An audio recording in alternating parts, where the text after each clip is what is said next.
গণস্বাস্থ্য নামটা কিন্তু শেখ মুজিবের দেওয়া, এটাকে না করলে সত্যের অপলাপ হবে। তখন পাতায় বলে দেশটাকে তো, দেশ তো মুক্ত হলো, দেশটা তো গড়তে হবে, তাই আমি থেকে যাই। আমি আর দেখে ফিরে যাইনি, ফাইনাল অ্যাফেয়ার্সেস পরীক্ষাও দেইনি, ফিরে এই দেশে রয়ে গেছি।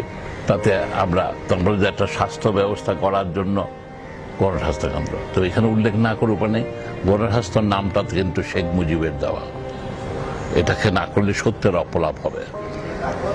আমার ইচ্ছা ছিল নামটাকে বাংলাদেশ ফিল্ড হসপিটাল, এটি মুক্তিযুদ্ধের নাম, মুক্তিযুদ্ধের স্মরণিকা, মুক্তিযুদ্ধের জন্য সেটা। তখন শেখ মুজিব বলেন যে, আমাকেও বলেন যে ডাক্তার আপনি 3টা নাম ঠিক করেন, আমি 3টা নাম ঠিক করব, এই 6টা নাম থেকে আমরা ভালো নামটা বেছে নেব। ঠিক সেভাবে গণস্বাস্থ্য কেন্দ্র নামটা উনি স্থির করে দেন, বলতে এটি সুন্দর নাম হয়, এই নামে করেন। এবং উনি আমাদের জন্য বেশ কিছু জায়গাও অ্যাকোয়ার করিয়ে দিয়েছিলেন, যেখানে আজকে সাভারে 13ই আগস্ট সাভার থেকে ডাকিয়ে এনেছিলেন। উনি 14 আগস্ট রাত্রিবেলা মারা গেছেন, আমাকে দেখিয়ে এনেছিলেন উনি সাভার থেকে। রক্ষীর প্রধান কর্নেল নুরুজ্জামানকে দিয়ে ডাকিয়ে পাঠিয়েছিলেন।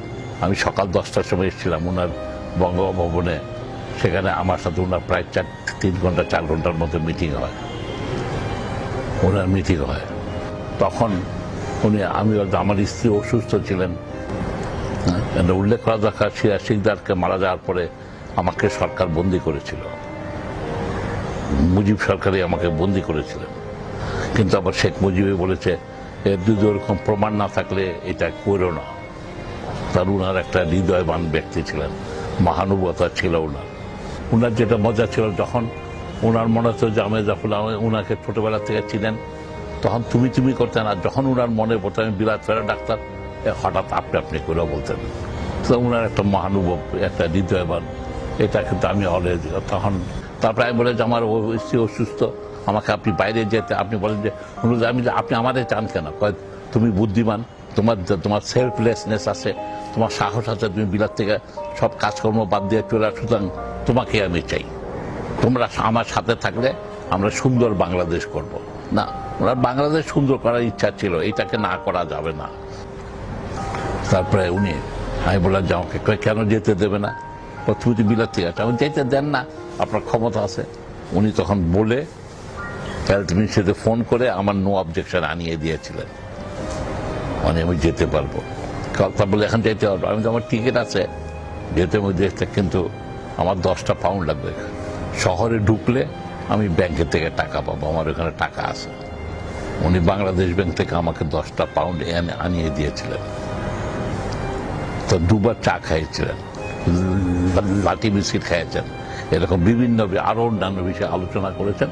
আর সে জন্য টাকাটাও এনে দিল বাংলাদেশ ব্যাংক থেকে টাকা, তুমি যাও বিলাতে যাও, তোমার বউকে দেখে আসো, আইসা জয়েন করতে হবে আমার সাথে। আমি আর কিছু বললাম না, আমি তো যাইনি, আমি তো জয়েন করবো না। বাট এমন কেমন ভাগ্যের, আমি তো জানতাম না যে তার পরের দিন আমি চলে আসি। ওই রাত্রিতে ওনাকে মেরে ফেলা হয়। তবে আমি যখন বিলাতে পৌঁছি, এয়ারপোর্টে পৌঁছি, তখন আবার একটা মুক্তিযুদ্ধে আমার এর কারণে ওখানকার জার্নালিস্ট মহলে আমার একটা পরিচিতি ছিল। তারা দেখে এয়ারপোর্টে আমার নাম ধরে ডাকছে, হাত উঠিয়েছে। তারা বলছে, doctor Chowdhury, your prime minister have been killed, what is your reaction? তখন আমার চোখে ঘুম রয়ে গেছে। Your prime minister Sheikh Mujibur Rahman have been killed. তখন আমি সেদিন পয়লা তো প্রায় আধা মিনিট আমার মুখ দিয়ে কোনো শব্দ বের হয় নাই। পরে আমি বলেছিলাম, পত্রিকায় রিপোর্টেড হয়েছিল, he paid the debt of the nation with his own blood. উনি নিজের রক্ত দিয়ে জাতির ঋণ পরিশোধ করেছেন।